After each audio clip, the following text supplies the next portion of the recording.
तो नमस्कार दोस्तों, कैसे हैं आप सब। दोस्तों आज की वीडियो में हम डिस्कस करेंगे administration of justice in Madras 1639 से 1726 के बीच की बात है ये। ठीक है, तो देखते हैं क्या है ये।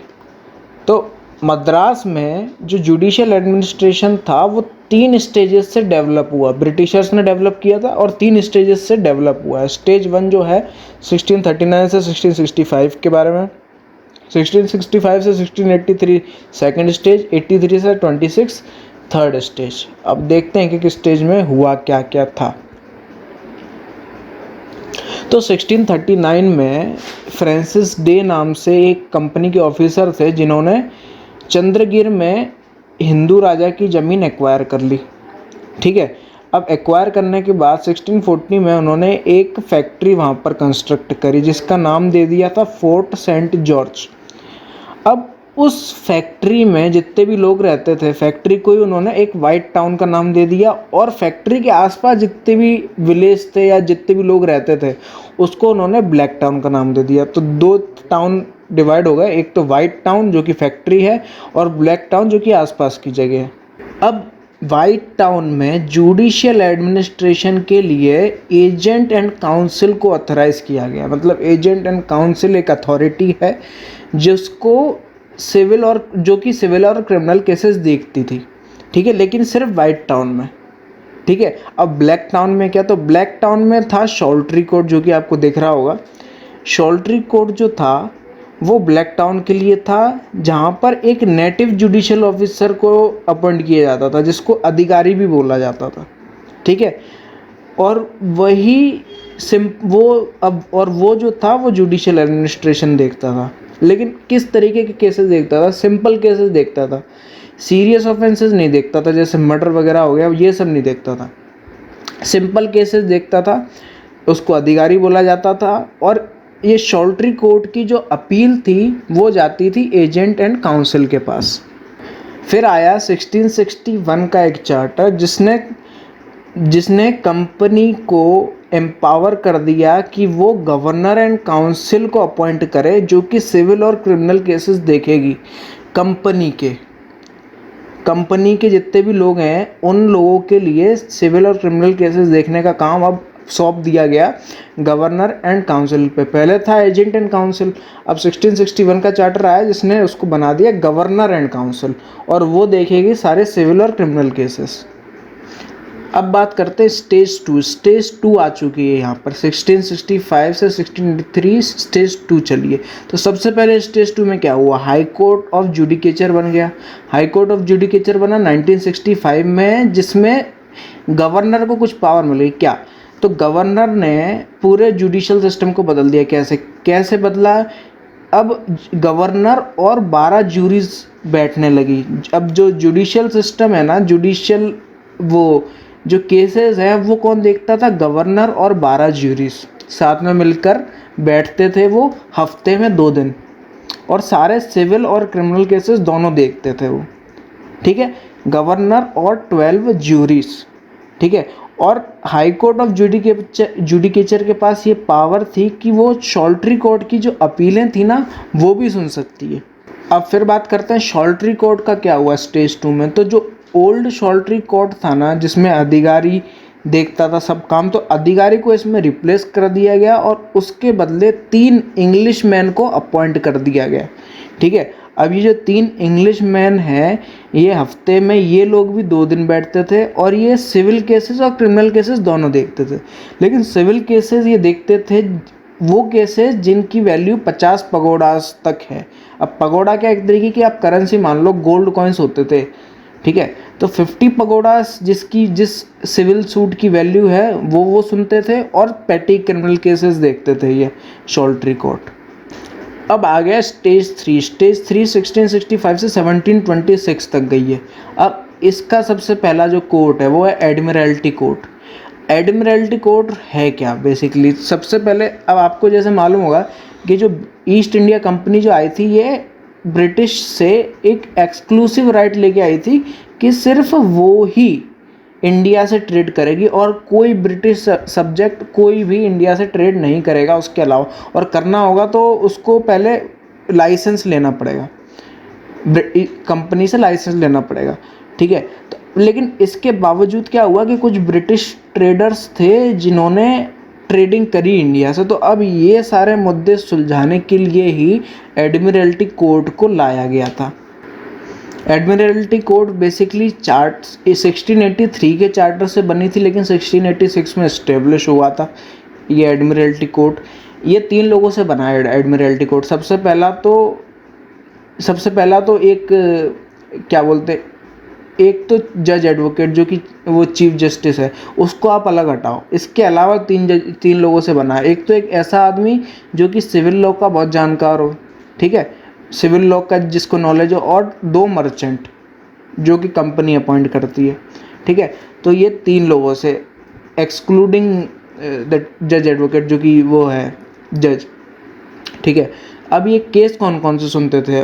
ऑल केसेस ऑफ मर्केंटाइल और maritime nature, trespass, injuries and wrongs committed on the high seas, forfeiture and seizure of ships और गुड्स, ये वाले केसेस ये एडमिरल्टी कोर्ट सुनता था।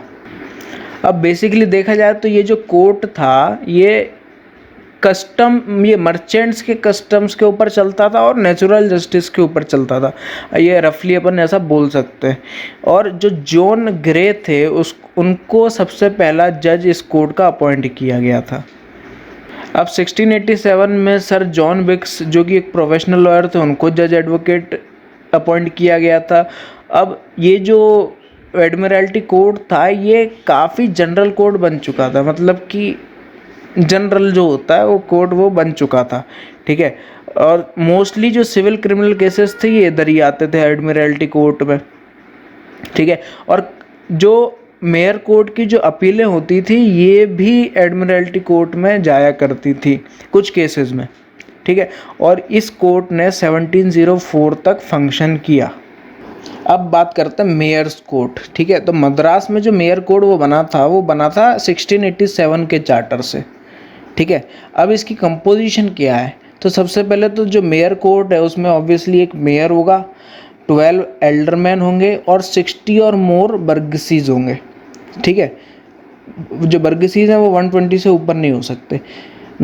अब जो फर्स्ट मेयर है और जो एल्डरमैन है, फर्स्ट मेयर और एल्डरमैन जो होंगे, जब भी कोई मेयर कोड बना होगा तो फर्स्ट मेयर और एल्डरमैन कौन होंगे तो वो चार्टर में ही लिख के आएगा। चार्टर में ही जो 1687 का जो चार्टर था उसी में लिखा था कि फर्स्ट मेयर और एल्डरमैन कौन होंगे, ठीक है। उसके बाद जो मेयर होगा वो 1 साल तक ये ऑफिस होल्ड करके रख सकता है, मतलब 1 साल का ही उसका टर्म होगा। और उसके बाद जो मेयर होगा उसको हर साल एल्डरमैन इलेक्ट करेगा। अब बर्गसीज को भी मेयर और एल्डरमैन इलेक्ट किया करते थे जो कि 120 से ऊपर नहीं हो सकते। अब जिसमें से जो मेयर और 3 एल्डरमैन जो होंगे वो इंग्लिश सर्वेंट होंगे और बाकी के किसी भी नेशन से हो सकते हैं। अब एक ऐसा आदमी जिसको लॉ के बारे में वैसे जानकारी है उसको रिकॉर्डर के रूप में अपॉइंट कर दिया जाता था मेयर्स कोर्ट में।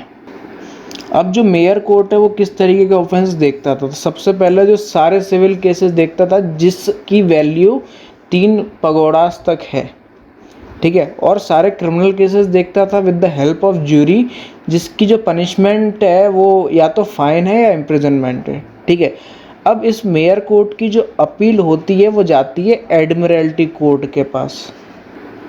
अब एडमिरल्टी कोर्ट जो है वो सिविल मैटर्स कहाँ तक के देखता है? तो सिविल मैटर्स वो देखता है जिसकी वैल्यू 3 पगोडा से ऊपर है, और क्रिमिनल केसेस वो वाले देखता है जिसकी पनिशमेंट या तो लॉस ऑफ लाइफ होती है या फिर लिम्स होती है। अब लिम्स एक तरीके के आम होते हैं, जैसे हाथ हो गए, पैर हो गए, ठीक है, ये होता है। तो लॉस ऑफ लाइफ या फिर लिम्स। बट अब देखो, जो एडमिरल्टी कोर्ट और मेयर कोर्ट की जो अपीलें होती हैं ना वो गवर्नर एंड काउंसिल के पास भी जा सकती हैं, ठीक है।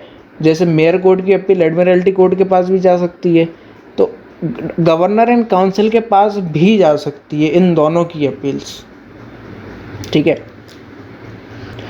अब इसका कुछ डीमेरिट्स अपन देख लेते हैं। तो अब तो सबसे पहला डीमेरिट तो यही है कि कोई सेपरेशन ऑफ पावर नहीं हो पाया एग्जीक्यूटिव और जुडिशरी के बीच में। क्यों?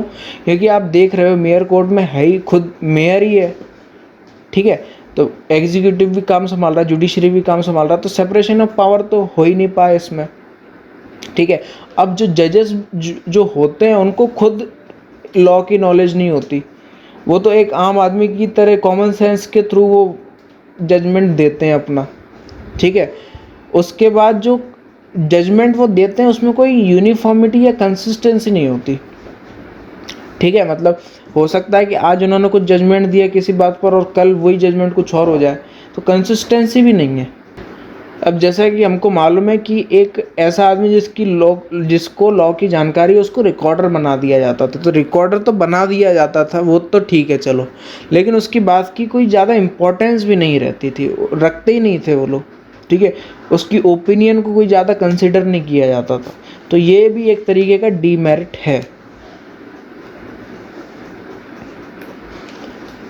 अब प्रीवी काउंसिल, तो कोई भी एक ऐसा सिविल सूट जिसकी वैल्यू 1000 पगोड़ा से ऊपर है, ठीक है, तो सेकंड अपील प्रीवी काउंसिल पे आप कर सकते हो। जो फर्स्ट अपील है वो तो गवर्नर काउंसिल पर आप कर सकते हो, ठीक है। अगर आप चाहो तो प्रीवी काउंसिल पे भी आप सेकंड अपील अपनी लगा सकते हो अगर 1000 पगोड़ा से ऊपर है आपकी सिविल सूट की वैल्यू। तो अब शॉल्टरी कोर्ट का क्या हुआ यहाँ पर, तो शॉल्टरी कोर्ट की कोई ज़्यादा कुछ वो बची नहीं थी, क्योंकि एडमिरल्टी कोर्ट आ गया था और ये कोर्ट आ गया था। तो शॉल्टरी कोर्ट जो था वो पेटी सिविल केसेस देखता था अप टू 2 पगोड़ास तक, ठीक है, और उसकी जो पावर थी वो 1800 तक आते आते भी डिक्लाइन होने लगी थी, हो चुकी थी, ये मान के चलो आप।